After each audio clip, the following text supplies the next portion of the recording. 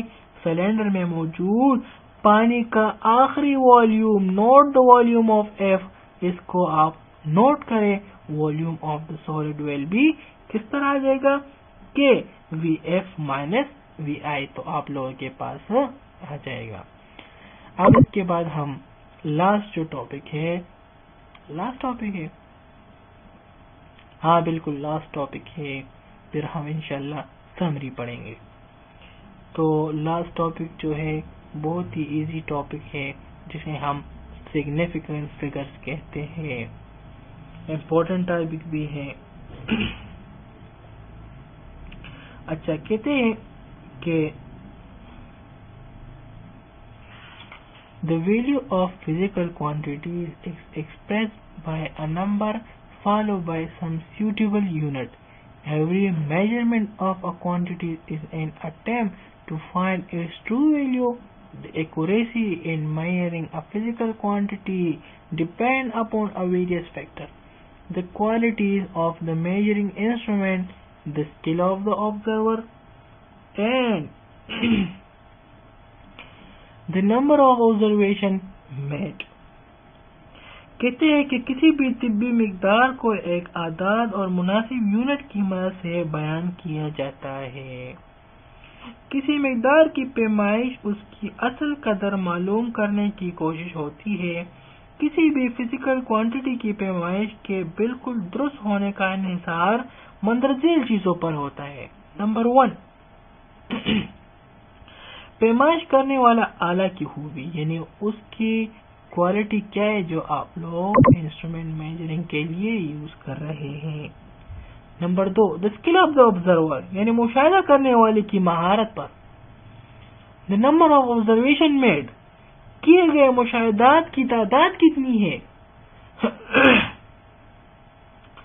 For example, a student measure the length of a book is 18 cm using a measuring tape. The number of significant figure in her measure value are 2. The left digit 1 is accurately non-digit, while the digit 8 is doubtful digit, of which the student may not be sure.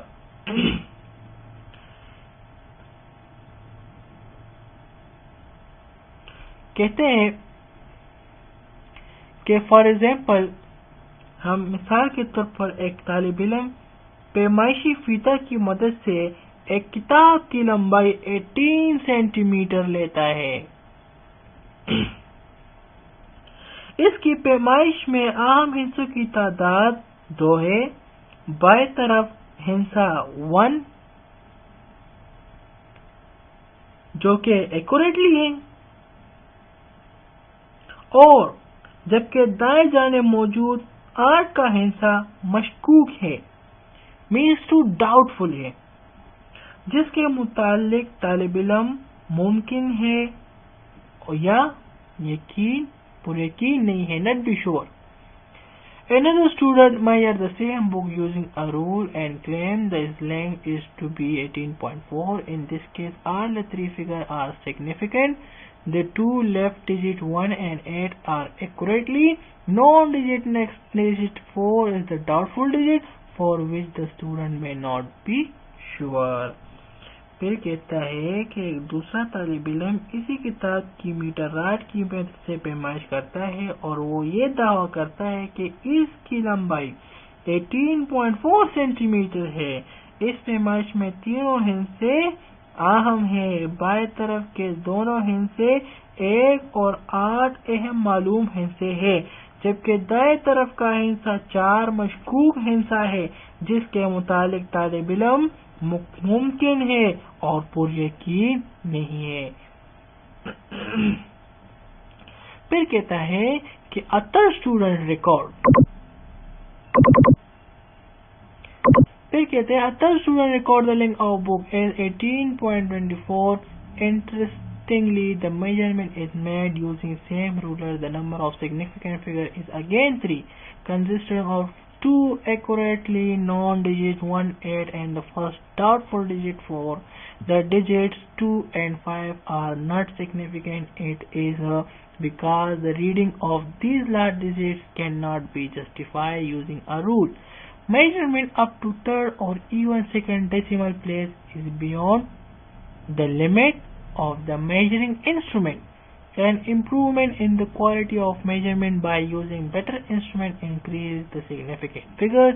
In the measure result, the significant figures are all the digits that are known accurately, and one is estimated digit. More significant figure means great precision. The following rules are helpful to identify significant figures. پھر کہتے ہیں کہ ایک تیسرا طالب علم اسی کتاب کی پیمائش کرتے ہیں. یہاں سے اسٹارٹ کہتے ہیں کہ ایک تیسرا طالب علم اسی کتاب کی پیمائش 18.425 سینٹی میٹر ناپتا ہے. دلچسپ بات یہ ہے کہ وہ بھی یہ پیمائش اسی میٹر راڈ کو استعمال کرتا ہے. اسی پیمائش میں بھی اہم حصے 3 ہی ہے، یعنی 1، 8، 4 اور 8 معلوم اہم حصے ہے، جبکہ 4 بائیں طرف سے پہلا مشکوک حصہ یعنی ڈاؤٹ فل حصہ. 2 اور 5 اہم حصے نہیں ہے کیونکہ میٹر راڈ کی مدد سے لی گئی پیمائشی ان حصوں کو معتبر نہیں بنائی. اشاریے سے تیسرے بلکہ دوسرے درجے پیمائشی میں پیمائش اس آلہ سے ممکن ہی نہیں. تاہم پیمائش کے بہتر آلات کے استعمال سے پیمائش کے اہم حصوں کی تعداد بڑھتی ہے. عام حصوں میں ایک تخمینی یا مشکوک حصہ اور تمام درست معلوم حصے معلوم کی جاتے ہیں، جس کے یہ rule non zero digit are always significant. اس میں پھر ہم معلوم کریں گے کہ سگنیفیکنٹ فگرز کی پہچان کس طرح ہوتی ہے، ہم آئیڈینٹیفائی کس طرح کریں گے. تو اس کو جلدی پڑھتے ہیں. ہمارے پاس وقت بھی نہیں ہے چونکہ میں نے 1 گھنٹہ کی کلاس رکھی تھی اور اب ہمارے پاس 4 منٹ ہے. Non zero digit are always significant. یہ کہتے ہیں کہ نان زیرو حصے ہمیشہ اہم ہوتے ہیں، یعنی یہ ہمیشہ سگنیفیکنٹ فگر ہوتے ہیں. 0 between 2 significant figure are also significant. یہ کہتے ہیں کہ 2 سگنیفیکنٹ فگرز کے درمیان موجود تمام صفر سگنیفیکنٹ ہوتے ہیں. یہ بات یاد رکھیں. فائنل اور ending zeros on the right on the decimal fraction are significant. اشاریہ حصہ میں دائیں طرف کا آخری حصہ بھی significant ہوتا ہے. Number 4 zeros written on the left side on the decimal point for the purpose of spacing of decimal point are not significant. بائیں طرف کے وہ تمام صفر جو اشاریہ میں جگہ پر کرنے کے لیے درج کیے جاتے ہیں یہ سگنیفیکنٹ فگر نہیں ہوتے. پھر سنیں کہ بائیں طرف کے تمام صفر جو اشاریہ میں صرف جگہ پر کرنے کے لیے درج کیے جاتے ہیں وہ سگنیفیکنٹ فگر نہیں ہے. In whole number that end in 1 or more zeros without a decimal point, these zeros may or may not be significant. In such cases, it is not clear which zeros serve to.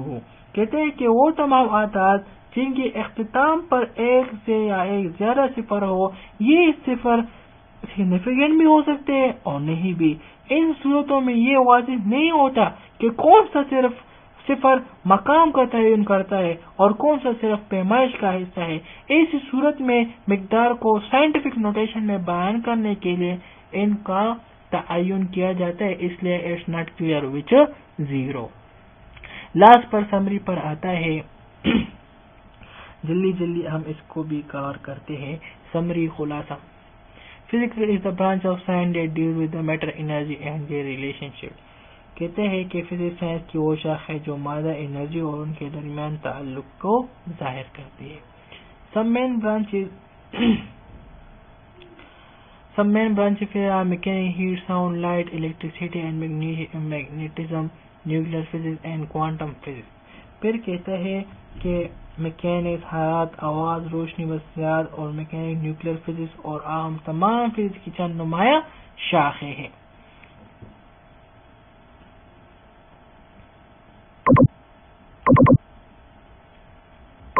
تو student یہ آپ خود پڑھ لیں امیزیبل quantities کا. Physical quantity کہتے ہیں کہ ہر وہ پیمائش جن کی پیمائش ہو سکتی ہے فزیکل کوانٹیٹیز ہے. پھر آپ لوگوں نے بیس کوانٹیٹیز بھی ڈیٹیل کے ساتھ پڑھ لی ہے, بیس کوانٹیٹیز کیا ہے. پھر آپ لوگوں نے world wide system SI system کو بھی پڑھ لیا جسے ہم سسٹم انٹرنیشنل کہتے ہیں. پھر ہم نے way to express given number to 1 to 10 multiply. پھر ہم نے سائنٹیفک نوٹیشن بھی پڑھ لیے جس میں ہم ملٹیپلائی بائی 10 کی پاور سے ہم اس کو ملٹیپلائی کرتے تھے, اور پھر اس پاور میں جتنے بھی ہم اوپر اگر +12 آتا تھا تو ہم 0 کو دائیں طرف لکھتے تھے, ہم نے پڑھ لیے. پھر آپ لوگوں کا اسکرو گیج کا ٹاپک ہے اور جو ورنیئر کیلیپر کا ٹاپک ہے یہ ہم نے اس لیے چھوڑا کیونکہ یہ دو ٹاپک جو ہے وہ لیبارٹری میں ہو سکتے ہیں, چونکہ آپ پریکٹیکلی اس کو سمجھ لیں تو بہتر ہے کیونکہ یہ ریڈنگ سے نہیں ہو سکتے. پھر ہم نے اسٹاپ واچ کے بارے میں بھی پڑھ لیا کہ اسٹاپ واچ ڈیوائس جو کہ وقفے کے دورانیے کو کیا کرتا ہے, سیو کرتا ہے. پھر ہم نے میجرنگ سلنڈر کو بھی پڑھ لیا, اور اس کے بعد لاسٹ ون ٹاپک بھی ہم نے پڑھ لیا جس میں ڈاؤٹ فل ڈیجٹ کے بارے میں ہم نے پڑھا تھا. تو آپ یہ کویشچن جو ہے نومیریکل کویشچن آتے ہیں اس میں, اور اس کے علاوہ جو یہ والے کویشچن ہے یہ میں کر لوں گا, آپ لوگوں کو واٹس ایپ گروپ پر مل جائے گا. تو اگر کسی بھی اسٹوڈنٹ کو کوئی پرابلم ہو, کوئی مسئلہ ہو تو کمنٹس میں پوچھ سکتا ہے, اور اس کے علاوہ آپ واٹس ایپ پر بھی آپ مجھ سے پوچھ سکیں. تو آپ لوگوں کی بڑی مہربانی, آپ لوگوں نے ٹائم نکالا اور آج ہم نے فزکس کا مکمل چیپٹر پڑھ لیا. تو اگر پھر بھی کوئی مسئلہ ہے تو کمنٹ سیکشن میں آپ پوچھ سکتے ہیں. آپ لوگوں کی بڑی مہربانی. تھینک یو سو مچ. والسلام.